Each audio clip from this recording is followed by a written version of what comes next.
If you're watching this, then I'm going to assume you're either a doctor or a medical student that's intrigued by the tech world. You want to somehow get involved, but you just don't know how to get your foot in the door. You're probably thinking, is it even possible as a doctor with little to no tech experience? Will I need to learn how to code?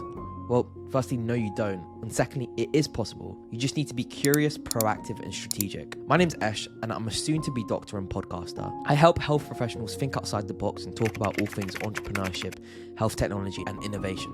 So make sure you hit that follow button. So to begin with, I'm going to use an analogy, and I'm using this intentionally. So imagine you go on a night out with your friends, and you get to the nightclub. The front door is blocked off by bouncers, and there is a long queue that circles all the way around the building. The only way to get in is to go to the back of the queue and wait your turn. And the bouncers have a very strict one in, one out policy. You have one of two options, right? You can either just suck it up and queue up in the hope that you get in, or you could just decide to call it a night and go home. But what if I was to tell you that there is a third option? And that third option is to go through the secret back door. If you're a health professional wanting to get into the tech industry, then in my opinion, the best and quickest way is through the back door. So as with most things, you need to start with your why. What is the reason for you wanting to potentially step out of medicine and step into the tech world? I could be here for hours talking about the push factors for doctors wanting to leave medicine. But instead, if you want to find out a bit more about the push factors, then all you need to do is turn on the news and look at the ongoing junior doctor strikes. I was recently invited to the Google HQ in London,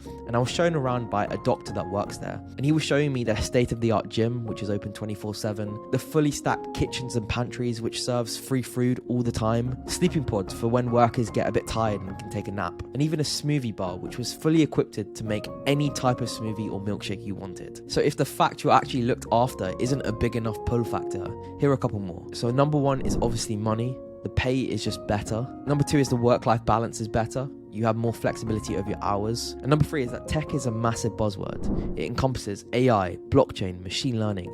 And if you want to nerd out and have conversations all day with similarly like-minded, enthusiastic people, then you can. It's completely normal.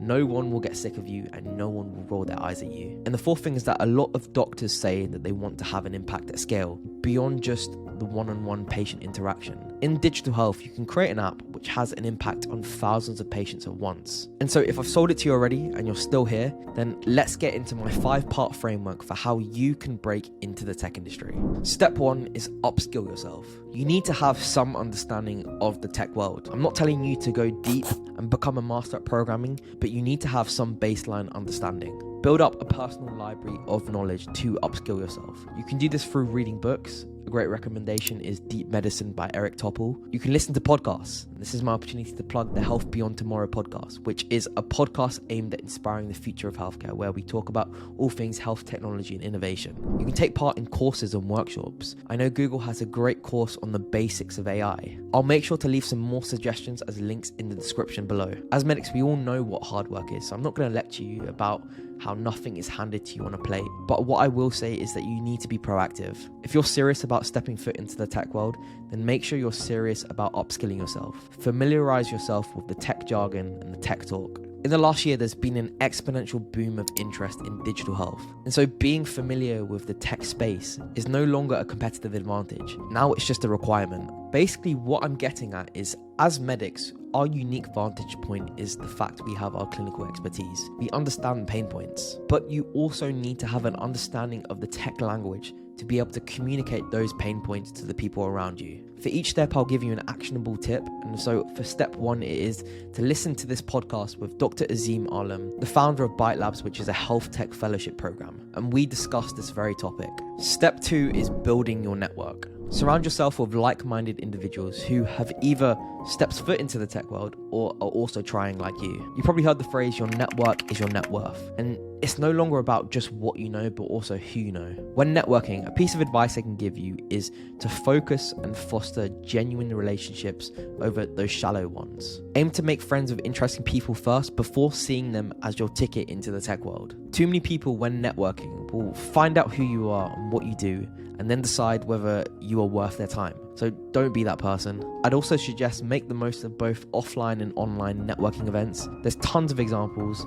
I'll make sure again to leave a couple suggestions in the description. The actionable tip for this step is find 3 people, whether it is on LinkedIn, Instagram, or Twitter, that you've seen who are interested in making a similar kind of transition, and just say hi. Speak about the reasons why they're making that transition and speak about the reasons why you are. You might have a lot in common, and that's the start of a genuine relationship. So that leads me on to step 3. Step 3 is to produce content online. Remember how I said earlier, it's not about what you know, but rather who you know? Well, there's actually a secret extension to that last part, and it's who knows you. The best way to get your name out there as someone that is curious and passionate about the tech industry is by producing content online. I have a whole video on personal branding and how to build an online presence as a doctor, so make sure you check that out. And I won't go into too much detail in this video, but just to summarize, pushing out content online, whether you're producing blogs, you're posting TikToks, you're podcasting, whatever type of content you're producing, effectively it's forcing the universe's hand and increasing your luck surface area for someone to come across you and offer you an opportunity. Naval Ravikant says, productize your knowledge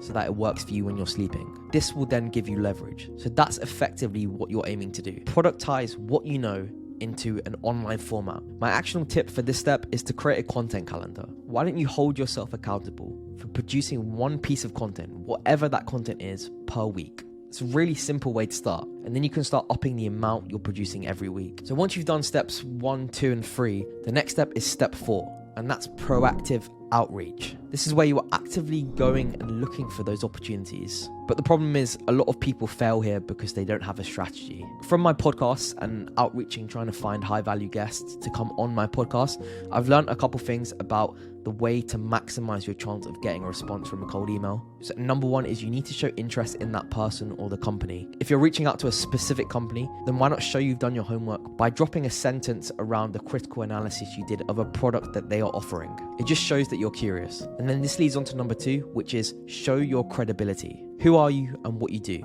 Sell yourself, because as brutal as it sounds, the person is going to read that email or message and going to decide whether you're worth their time. And then finally, number 3 is provide value. If you're a medical student, then offer your time for free as an intern. If you're a doctor, then link your credibility to how you can help their company. And remember, not everyone replies straight away, so don't be too disheartened. My actionable tip for you for this step is, why don't you draft a cold email and send it to someone that you've always admired in the space? The worst they can do is just ignore it, but maybe they actually do reply. And finally, step 5 is all about accelerator programs. Effectively, this is the best way to cheat to the top. If you want to fast track steps 2, 3, and 4, then you should consider an accelerator program. Effectively, accelerator programs are usually 8 to 12 weeks, and they aim to, as the word is, accelerate you into the health tech industry, provide you with their network, their opportunities, and aim to upskill you. The problem is they're usually highly expensive and highly competitive. Again, I'll leave some examples in the description for you to have a look. My actionable tip for this step is, why don't you do some research into the accelerator programs that are out there,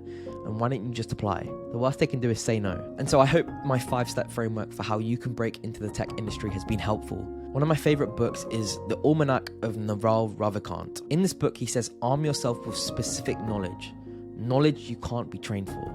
If society can train you, then that means society can train someone else to replace you. I think that so many medics are so comfortable with the fact that they are, or they're going to be doctors, that this doesn't apply to them. But actually, if you want to stand out from the rest of the crowd, then this does. Specific knowledge is all about following your innate talent, your curiosity, your passion, and it's often creative. So remember, you can escape competition through authenticity. Have a think, what is your unique specific knowledge? And it's okay if medicine is your unique specific knowledge. Medicine is often referred to as an art, so it is creative. But you just need to hone down in what you're 100% passionate about and focus on that specific knowledge and using it to your advantage. And so as I leave you, please make sure you hit that follow button down below if you found this useful. Drop me a comment to tell me that you completed all 5 actionable tips. Until next time, and see you soon.